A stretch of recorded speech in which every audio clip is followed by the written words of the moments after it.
कक्षा 12वीं के प्यारे बच्चों, स्वागत है आप सभी का हमारे चैनल इंडिया स्विफ्टी में। आज हम करेंगे chapter 5 retirement and death of a partner, साझेदार का अवकाश ग्रहण एवं मृत्यु। चैप्टर का सबसे इम्पोर्टेंट प्रश्न जो आपके लिए 5 नंबर, 6 नंबर और 8 नंबर के लिए इम्पोर्टेंट है, मतलब कुल मिला के बड़े प्रश्नों के लिए। ठीक है, जहाँ पर आज हम पुनर्मूल्यांकन खाता, पूंजी खाता और साझेदार का ऋण खाता जो फर्म से अवकाश ग्रहण कर रहा है, तीनों बनाएंगे। इसके साथ ही साथ उनका चिट्ठा स्थिति विवरण भी। ठीक है, तो ऐसे प्रश्न बहुत इंपॉर्टेंट होते हैं और 8 नंबर के लिए इसी चैप्टर से क्वेश्चन आना रहता है और एक है आपका लास्ट चैप्टर। दोनों को ही पढ़ेंगे डिटेल से। तो स्टार्ट करते हैं आज का वीडियो। इससे पहले मैंने इसमें 1 से लेकर के 28 तक के क्वेश्चन को सॉल्व करके वीडियो अपलोड कर दिया है, जो आप मेरे चैनल में विजिट करके देख सकते हैं। आज हम पढ़ेंगे क्वेश्चन नंबर 29 से। तो क्वेश्चन नंबर 29 है पहला संयोजन। देखते हैं क्या क्या बताया गया है। तो संयोजन में बताया गया है शशिकांत 30 जून 2006 से फर्म से अवकाश ग्रहण करता है तथा उसके अंश का मूल्यांकन साथ ही संपत्ति का निम्न प्रकार से पुनर्मूल्यांकन किया जाना है।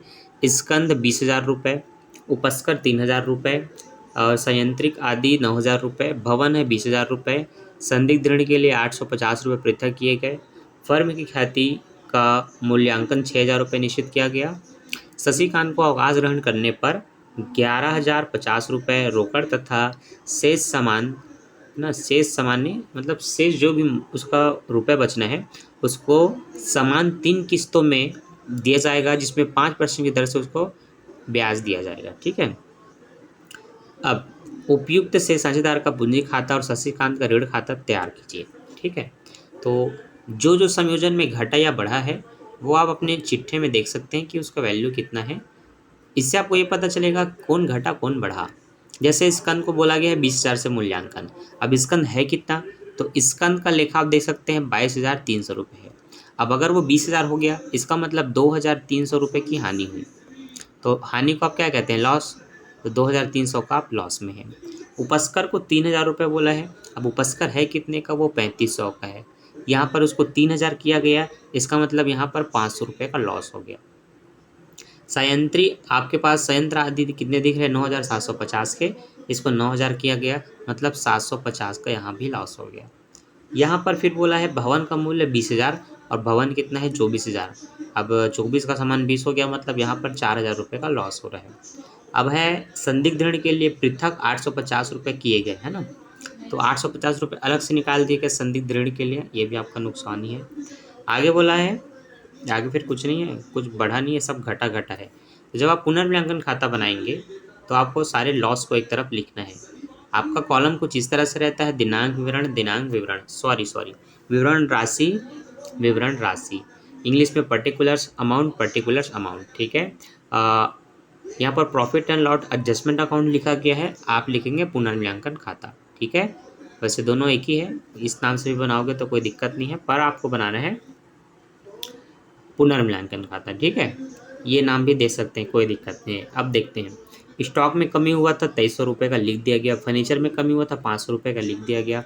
मशीनरी आदि में 750 रुपये की कमी हुई थी। भवन में 4,000 का हुआ था और अलग से कितना अलग किया गया था दुर्गत ऋण संचय के लिए 850 रुपये। तो कुल मिलाकर के जितने नुकसान थे उसको एक साइड लिख दिया गया है। टोटल करेंगे इनका जब, तो टोटल करने पर आपको मिलेगा 8,400 रुपये। इस चीज़ को इस तरफ लिख देना है, बाय पार्टनर्स कैपिटल करके 8,400 रुपये, और उनको फिर आप इस तरह से अनुपात में बांटेंगे तो उनका अलग अलग लॉस निकलेगा 4,200, 2,250, 1,400 रुपये। ठीक है, जिसको आपको विवरण में शो करना है, पर्टिकुलर में, नॉट अमाउंट में। अमाउंट में आप टोटल लिखेंगे इतना और वही चीज़ें यहाँ लिख करके बैलेंस किया जाएगा 8,400, 8,400। अब आप पूंजी खाता बनाएंगे, साझेदारों का पूंजी खाता। पूंजी खाता बनाते समय आपको याद रखना है कि सबसे पहले आपको कॉलम इस तरह से बनाना है, पर्टिकुलर 3 साझेदार है तो 3 साझेदार के नाम से अमाउंट बनता है। इधर भी वही पर्टिकुलर, फिर तीनों साझेदार के नाम से अमाउंट। यहाँ पर सबसे पहले आप लिखेंगे पूंजी खाता, लिखने के बाद समाकलन पक्ष में, CR पक्ष में शेष लाया गया। उनकी पूंजी होती है तो उनके कैपिटल को लिखना है, जो कि है 40, 25 और 20। ये कहाँ मिलेगा, तो ये आपको प्रश्न में, पुराने चिट्ठे में मिलेगा, आप प्रश्न को देख सकते हैं। ठीक है, चिट्ठे के दायित्व पक्ष में इस तरफ दिया होगा। फिर है प्रॉफिट एंड लॉस, है ना। तो प्रॉफिट एंड लॉस आपने अभी बांटा।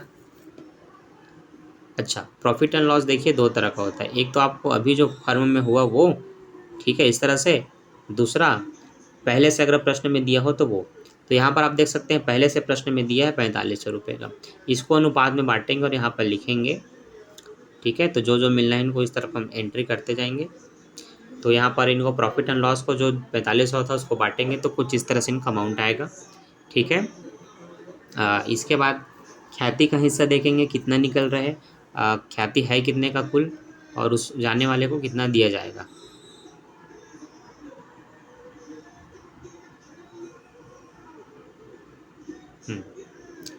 प्रश्न में वैसे ख्याति तो नहीं बताया गया है।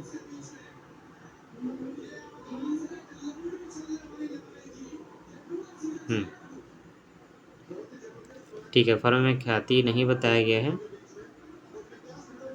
अच्छा हाँ, बताया ख्याति का मूल्य 6000 रुपये, ठीक है। यहाँ पर आप देख सकते हैं 6000 रुपये की ख्याति बताया गया है। तो 6000 की ख्याति को अनुपात में निकालेंगे और देखेंगे सबको कितना कितना मिल रहा है, ठीक है। अगर आप पहली बार आए हैं तो आपको डिटेल से बताना है, लेकिन अगर आप पहले से देख रहे हैं तो आप जानते हैं जितने की भी ख्याति होती है सभी साझेदारों के अनुपात से निकालते हैं, लेकिन यहाँ पर सिर्फ जाने वाले का हिस्सा निकाला जाता है। तो जाने वाले का हिस्सा अगर 1/2 है तो 2 एकम 2, 2 तिया 6, 3000 रुपये निकलेगा। इस 3000 उसको मिलना चाहिए, पर उसको कौन देगा, बाकी के जो साझेदार बचे वो देंगे, जैसे कि सूर्य और रमाकांत देंगे, ठीक है। तो सूर्य और रमाकांत का नाम लिखा जाएगा सूर्य के पूंजी खाते से, रमाकांत के पूंजी खाते से, और यहाँ पर आप वो लिखना है जो ये लोग देंगे। तो कितना कितना देंगे, 2000 और 1000। ये कैसे निकला, तो इसके जाने के बाद जो भी इनका अनुपात होता है, मान लेते हैं इनका अनुपात 3:1 है ना। वैसे एक तो इसका है, 3:2 है। तो आप इस अनुपात में उनको बांटेंगे और बांटने के बाद देखेंगे क्या आएगा, ठीक है।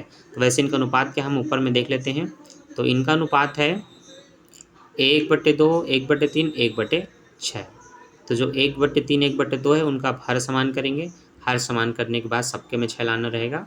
तो जो 1/3 है और 1/2 है, 6 लाने के लिए इसमें आप 2 का गुणा करेंगे और इसमें आप 3 का गुणा करेंगे, तो 3:2 निकलेगा। लगभग जो मैंने बताया था वही है, और उस अनुपात में बांटेंगे तो आपको ये मिल जाएगा। इस तरफ आप क्या लिखते हैं, जो जो आपको लॉस हुआ लाभ हानि पुनर्मूल्यांकन खाता में उसको आपने लिखा। अब ये लोग जितना जितना उसको ख्याति दे रहे हैं ये सिर्फ सूर्य कुमार और रमाकांत के में लिखा जाएगा। अब इधर जो है टोटल इनका यहाँ पर नीचे में उनमें से इन दोनों अमाउंट को घटा दिया जाएगा। घटाने के बाद जो आएगा वो इनका शेष लगा करके यहाँ लिखा जाएगा, ठीक है। अभी इसको रोकड़ से कितना देना तय हुआ था, 11,050 रुपये इतना इसको दिया जा रहा है, ठीक है। दो जो इसको मिल रहा है वो इसको निकाल दो, घटा दो। इसका इन दोनों को घटाने के बाद जो इसका अमाउंट आया है ना, लॉस और ये जो मिला हुआ अमाउंट है उसको घटाने के बाद जो अमाउंट आया वो फिर इसमें से घटेगा 45,250 में से।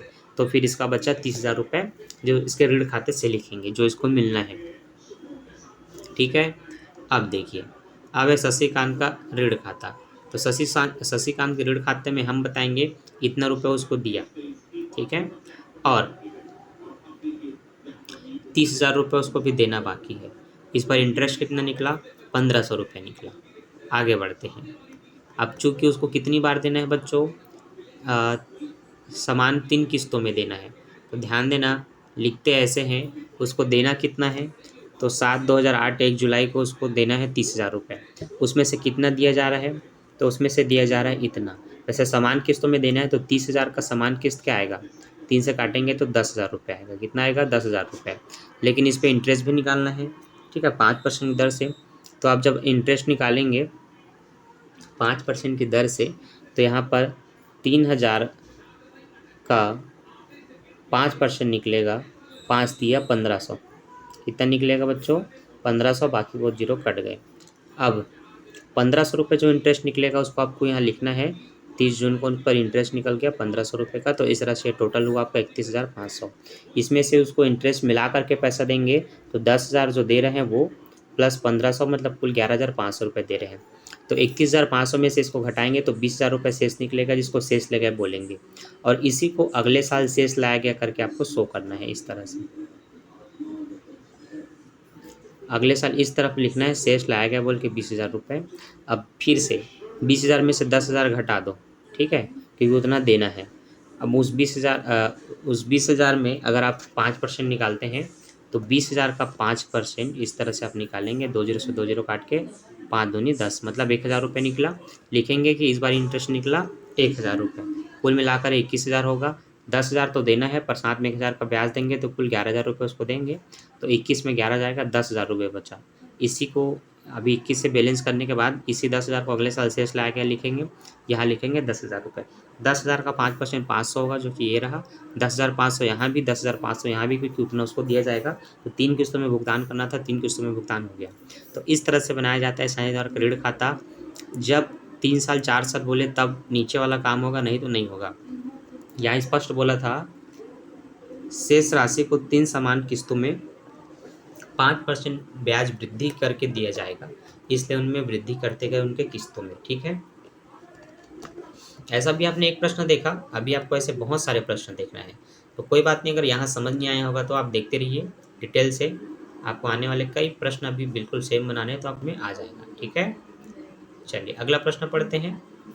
अगला प्रश्न में हम देख सकते हैं हमारे पास साझेदार को बांटने के लिए बहुत सारी चीज़ें दी है, जैसे कि कर्मचारी भविष्य निधि, आरक्षित निधि दी गई है ना, लाभ हानि दिया गया है, कुछ संपत्ति के रूप में ये भी दिए गए हैं। इन पर संयोजन देखते हैं, क्या क्या संयोजन है। तो संयोजन कुछ इस तरह से है कि 1 जनवरी 1998 को राजू अवकाश ग्रहण करते हैं फर्म से। उस समय ख्याति का मूल्यांकन 10,000 पर निर्धारित किया गया। पेटेंट का अब कोई मूल्य नहीं रहा, मतलब वो शून्य हो गया। तो पेटेंट अगर शून्य हो गया तो ये पेटेंट कितने का है, तो पेटेंट है 2,000 का, तो शुद्ध 2,000 रुपये का लॉस हो गया। मशीन पर 10% ह्रास काटना है। मशीन कितने का है, तो मशीन है 20,000 का। 20,000 का 10% बच्चों 2,000 रुपये होता है, मतलब 2,000 का शुद्ध लॉस हो गया। इसके अलावा बोला है देनदारों पर 5% का संदिग्ध ऋण आयोजन करना है ना।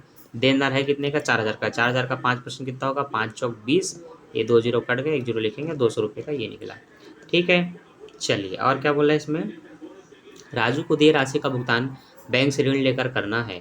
ठीक है, तो पुनर्मूल्यांकन खाता, राजू का पूंजी खाता तैयार कीजिए। चलिए जो बोला गया वही बनाएंगे, और सबसे पहले देख लेते हैं पुनर्मूल्यांकन खाता क्या घटा क्या बढ़ा।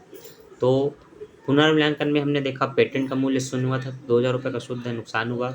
मशीन में हमने ह्रास लगाया, देनदारों पर हमने छूट निकाला 200 रुपये का, तीनों को लिख दिया गया है। बढ़ा इसमें कुछ भी नहीं है, तो यहाँ इनको जोड़ेंगे तो 4200 होगा, उसी 4200 को इधर भी लिखना है और इनको बांट देना है।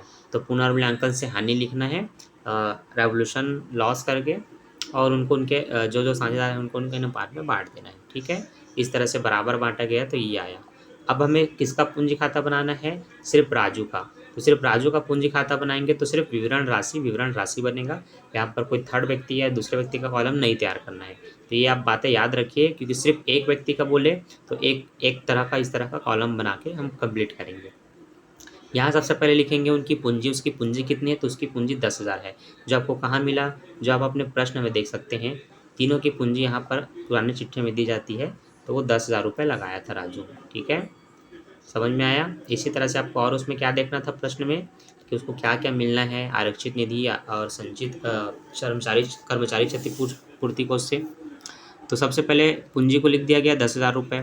सामान्य संचय में सबका हिस्सा निकालो, बांटो बराबर, जो जो अनुपात है उसमें से इसको निकला 3,000 रुपये। लाभ हानि में इसका निकला हिस्सा 3,000 रुपये, और ख्याति में से इसका हिस्सा निकला 5,000 रुपये। जो मिलना था सबको लिख दिए। कितना हो रहा है, 10 5 15 और 6 21,000 रुपये। यहाँ पर लिखेंगे उसको लॉस क्या हुआ है, तो फर्म में लॉस हुआ 2,100 रुपये का। इसमें से 21,000 में से इसको घटाने के बाद इसका बैलेंस कितना बचा, 18,900। ये इसके ऋण खाते में लिखा जाएगा, जो इसको बैंक द्वारा भुगतान किया जाएगा, तो बैंक खाते से 18,900 रुपये लिख दिया गया। ठीक है, बन गया। इतना ही करना है। तो जब भी किसी एक व्यक्ति का खाता बने, याद रखो पूंजी को लिखो और उसको जो जो मिलना है उसको लिख दो, और उसको जो भी लॉस हुआ है फर्म में वो यहाँ रहेगा। बस इनके साथ इसको घटा दो, जो बचा अगर बैंक से भुगतान करना है तो बैंक से लिखना, नहीं तो उसके ऋण खाते से लिखना है, और खेल खत्म, पैसा आ जाओ। समझ में आया, देखते रहो ध्यान से। क्वेश्चन नंबर 31 यहाँ पर बोला गया है, दिग्विजय, ब्रिजेश और पराक्रम फर्म में साझेदार हैं, जो लाभ हानि को 2-2-1 के अनुपात में बांटते हैं, और उनका तुलनात्मक पत्र कुछ इस तरह से है। और संयोजन में देखते हैं बच्चों क्या क्या बताया गया है। संयोजन ही मेन होता है, क्योंकि पुनर्मूल्यांकन तो पूरा इसी पर बेस रहता है। यहाँ पर बोला गया है फर्म की ख्याति का मूल्यांकन 70,000 रुपये पर हुआ, पुस्तकों में कोई दर्शाया नहीं गया। और 31 मार्च 2007 को ब्रिजेश निम्न शर्तों पर सेवानिवृत्ति होता है ना। तो ब्रिजेश हो रहा है सेवानिवृत्ति, अवकाश ग्रहण कर रहा है। 2,000 रुपये मूल्य के डूबत ऋण का आयोजन अब लिखित किया जाए, पेटेंट का मूल्य रहित माना जाए। चलो भाई, 3 तरह का लॉस अपने को दिख रहा है। 3 नहीं 2 ही, एक तो डूबत ऋण और एक तो आपका पेटेंट, ठीक है। चलिए इसमें क्या क्या बोला है, पुनर्मूल्यांकन खाता साझेदारों के खाते तथा ब्रिजेश के सेवानिवृत्ति होने के बाद दिग्विजय तथा पराक्रम का तुलनात्मक पत्र तैयार कीजिए। ठीक है भाई, चिट्ठा भी बनाना है, बनाएंगे, कोई दिक्कत नहीं है। चलिए देखते हैं। बैड डेबिट्स और पेटेंट का मूल्य 0 है। दोनों का जो भी लॉस हुआ आपने कमी तरफ लिख दिया, कमी इधर लिखते हैं और वृद्धि इधर लिखा जाता है, ठीक है। तो वृद्धि तो कुछ हुआ नहीं है, दोनों को जोड़ेंगे 11,000 होगा, 11,000 रुपये आपको इधर लिखना है, ठीक है। पुनर्मूल्यांकन से हानि आप लिखेंगे, जिसको ये लोग अपना अनुपात में बांटेंगे, तो इनका अनुपात में ये हिस्सा आया। बन गया पुनर्मूल्यांकन खाता, बस दोनों तरफ 11,000 रुपये लिखो, खेल खत्म करो, ठीक। पूंजी खाता बनाना है, तो पूंजी खाता सभी साझेदारों का बनेगा, साझेदारों का खाता बोले मतलब यही पूंजी खाता। आगे देखो, अब यहाँ पर उनकी पूंजी को सबसे पहले लिखेंगे, शेष लाया गया बाई बैलेंस करके। इसके बाद पूंजी लिखने के बाद आपको लिखना है ख्याति में से उसका हिस्सा कितना निकला, और उसको वो लोग अपने अनुपात में देंगे। तो ख्याति लगभग 60,000 की तय की गई थी, कितने की, 60,000 की। देखते हैं प्रश्न में, हाँ ख्याति 70,000 रुपये का तय हुआ है ना, और अनुपात है इनका 2-2-1। और ब्रिजेश अवकाश ग्रहण कर रहा है, और ब्रिजेश है दूसरे नंबर का व्यक्ति। चलिए आते हैं और डिटेल से आपको समझाते हैं। साझेदारों के यहाँ पर अनुपात है 2-2-1। इसमें से बीच का व्यक्ति जा रहा है जिसका हिस्सा 2/5 हो जाता है। 70,000 रुपये की ख्याति को अगर आप इस तरह से डिवाइड करके निकालते हो, जैसे कि 5 एकम 5, यहाँ भी 5 एकम 5, 2 बचा, 5 चौक 20, 0 0 0, 14 दूनी 28,000 रुपये। उसको कितना मिलना है, 28,000 रुपये। तो इन दोनों को जोड़ करके देखो 28,000 ही होगा, ठीक है। 9,000 में से 2,000 इसको दे दो, ये 20,000, 20 और 7 27, और इनको इनको मिलाओगे तो 28,000 रुपये हो रहा है। समझ में आ रहा है। तो जाने वाले का ख्याति इस तरह से निकालते हैं। अब इसको इस तरह से क्यों बांटा गया, क्योंकि इस हिस्से को वो तो खुद नहीं लेगा, उसको तो दिया जाएगा ना, जो लोग हैं फर्म में उनके द्वारा। तो जो पहला व्यक्ति है और तीसरा व्यक्ति ये लोग देंगे। तो इनका अनुपात क्या हुआ, इसके जाने के बाद इनका अनुपात हुआ 2:1। तो मतलब 2/3 और 1/3 में देंगे। तो आप इसको इस तरह से डिवाइड कर सकते हैं 3 से। तो 3 या 27, और एक बचेगा, 3 3 और फिर एक बचेगा, फिर एक बचेगा, ऐसे करके जाते जाएगा। तो ये वाला अमाउंट इस तरह से निकला। ऐसे करके आप दोनों का निकाल सकते हैं, ठीक है। तो ये मैं पहले समझा चुका हूँ, लेकिन कुछ बच्चे नए होंगे उनके लिए मैंने डिटेल से बता दिया। तो ये है ख्याति का हिस्सा। इसके बाद संचय वगैरह इनको बांटना है, तो रिजर्व ही संचय कहलाता है। आप देख सकते हैं वो इनको इस तरह से तीनों को बराबर बांट देंगे। तो इस तरफ हमने पूंजी लिख लिया, ख्याति को लिख लिया, संचय को लिख लिया। हाँ, बाकी लोगों की ख्याति नहीं लिखते क्योंकि वो अभी भी फर्म में काम कर रहे हैं। जो जाता है उसको दिया जाता है ख्याति, या जो आता है वो ख्याति का हिस्सा लेकर के आता है, ठीक है। हाँ, यहाँ पर जो लोग जितना जितना ख्याति दे रहे हैं उनके में इतना अमाउंट नोट किया जाएगा। और इनका जो टोटल हुआ 89,400, 95,400, और यहाँ भी 79,200। यहाँ पर हमने इनके साथ जो ख्याति का हिस्सा दिया जा रहा है उसको लिखा, उसके साथ साथ जो इनको लॉस हुआ है पुनर्मूल्यांकन में उसको लिखा, ठीक है। उनको लिखने के बाद इनके टोटल से अगर हम घटाते हैं तो ये उनका बैलेंस निकलेगा। अब जो दूसरे नंबर का व्यक्ति जो फर्म से अवकाश ग्रहण कर रहा है, लॉस इसको भी हुआ है, तो उसका लॉस घटाने के बाद उसका जो हिस्सा बच रहा है वो है 91,000 रुपये, जो उसके ऋण खाते से लिखा जाएगा क्योंकि उसको पैसा देना होता है। तो इस तरह से आपने पूंजी खाता कंप्लीट किया। अब आप अपना बैलेंस शीट देखेंगे। चिट्ठा में करना कुछ नहीं है, पुरानी रोकड़ को लिखना है, देनदार को लिखना है, उसमें जो भी आपने छूट निकाला वो आप घटा देंगे, जो आएगा उसको लिखेंगे। स्टॉक जैसे का तैसा है, भवन जैसे का तैसा लिख लेंगे। अगर भवन में कुछ बढ़ा है तो आप बढ़ा के लिखना, घटा है तो घटा के लिखना, ठीक है। लेनदार एज इट इज जैसे का तैसा रहेगा, और जो पैसा ब्रिजेश को देना है ऋण खाते से वो लिखा जाता है यहाँ पर, और बाकी लोगों की पूंजी जो आया उनको देना है वो लिखा जाता है। अब ये कहाँ आता है, तो ये हमेशा डेबिट साइड में आता है, बैलेंस में आता है, और वही पैसा इनको देना है इसके दायित्व में लिखा जाता है। इस तरह से जितना इधर टोटल आया 2,74,000 वही आता है संपत्ति में भी। तो यहाँ दायित्व और संपत्ति दोनों पक्ष बराबर होते हैं। ये अपना आप कार्यविधि देख सकते हैं कैसे कैसे निकला है। यहाँ पर हम देखते हैं क्वेश्चन नंबर 32, ठीक है। क्वेश्चन नंबर 32 में क्या है, लिखा गया है राधा, शीला और मीना फर्म के साझेदार हैं जो लाभ हानि को 3-2-1 के अनुपात में बांटते हैं। 1 अप्रैल 2007 को शीला अवकाश ग्रहण करती है और शीला बीच में है, मतलब उसका अनुपात 2 है ना। यह अनुपातिक हिस्सा 2/6 हो रहा है। यहाँ पर देखते हैं सामान्य संचय है, बकाया व्यय है, कुछ कुछ दायित्व है बांटने के लिए। और यहाँ पर संयोजन हमारा मेन है, उसको ध्यान से पढ़ेंगे। बोला गया है फर्म की ख्याति का मूल्यांकन 13,000 रुपये है, बकाया व्यय 3,750 रुपये कम हुए, और मशीनरी तथा खुले औजार का मूल्यांकन पुस्त मूल्य से 10% कम होगा। कारखाना परिसर का मूल्यांकन 24,300 हुआ। अब हम यहाँ पर ये देखते हैं कि क्या क्या चीज़ें घटा और क्या क्या चीज़ें बढ़ा, उनको हम अभी भी तुरंत इसको कम ज़्यादा कर सकते हैं। तो जैसे कि बकाया व्यय कम हुआ, बकाया व्यय है कितने का? बकाया व्यय है 4500 का। कम हुआ तो कितने का कम हुआ? तो 4500 में 3,750 को घटा दो, जो आएगा वो अभी आप लिखना। कमी हुआ मतलब लाभ है, क्योंकि दायित्व जो भी हो, देना है मतलब पूरा देना ही है, नुकसान है। लेकिन अगर उसमें से कुछ भी छूट मिल गया, मतलब उतना नहीं देना, और नहीं देना लाभ होता है, तो उसमें जो आंसर आएगा उसको प्रॉफिट करके समाकलन तरफ लिखा जाएगा पुनर्मूल्यांकन खाता में, याद रखना। मशीन तथा खुले औजार का मूल्यांकन पुस्त मूल्य से 10% कम करना है। अब भाई 10% का मतलब नुकसान है, तो इसका 10% निकाल के कमी तरफ लिख दो। कारखाना परिसर का मूल्यांकन 24,300 रुपये हुआ। कारखाना परिसर है कितना? 22,500 का है। वो अगर 24,000 हुआ तो आप स्पष्ट लिख सकते हैं। 22,000 का अगर 24,000 हो रहा है तो बढ़ रहा है, लाभ हो रहा है, तो इसको आप लाभ साइड लिखेंगे। तो इस तरह से मुझे समझ में आ गया, प्रश्न में 2 तरह के लाभ हैं, तो उन दोनों लाभ को हम यहाँ पर लिखेंगे। ठीक है, पहला लाभ क्या है? तो पहला लाभ अपने को कारखाना परिसर, और दूसरा लाभ वो जो व्यय कम हुए थे, दोनों को लिख दिए इस तरह से। जो जो कमी था उसको यहाँ लिख दिए। देख रहे हैं कि हमारा लाभ पक्ष ज़्यादा है 2,250, कमी हमारा कम है। इस तरह से हमें इस बार लाभ हुआ है पुनर्मूल्यांकन में।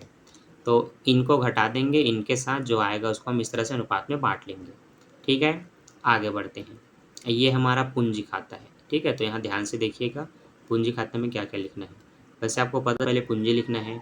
संचय और लाभ हानि बांटना है तो उनको इस तरह से बांट करके लिखेंगे। पुनर्मूल्यांकन में लाभ हुआ है तो इसको इस तरह से लिखा गया है, संचय को अनुपात में बांट दिया गया है 3:1 के अनुपात में।